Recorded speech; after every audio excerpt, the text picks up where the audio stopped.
আপনি কি জানেন এই মেয়েটিকে? চারিদিকে পুলিশ, সামনে ক্যামেরা, আর মাঝখানে যেন কাঁপতে থাকা এক মুখ, জান্নাতুল সুমাইয়া হিমি।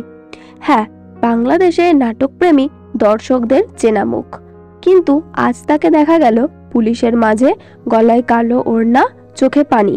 কেউ বলছে হিমিকে কি গ্রেপ্তার করলো, আবার কেউ বলছে নাটকের কেউ আবার এমন কি করলো। কিন্তু চেহারায় যে ভয়, তা তো অভিনয়ের মতো লাগছে না। সোশ্যাল মিডিয়ায় ছবি ছড়িয়ে পড়ার সঙ্গে সঙ্গে শুরু হয়ে যায় আলোচনা। কেউ বলছে গোপনে করা কোনো কাজ ফাঁস হয়েছে, আবার কারো ধারণা এটা নিশ্চয়ই কোনো নাটকের প্রমোশন।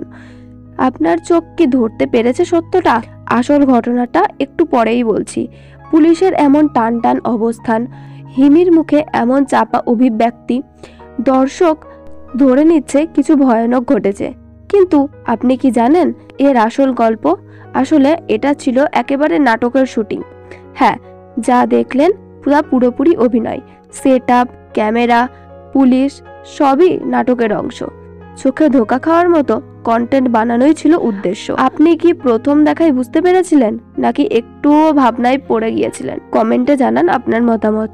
আর এই ধরনের রহস্যময় কন্টেন্ট পেতে চাইলে সাবস্ক্রাইব করতে ভুলবেন না। ধন্যবাদ।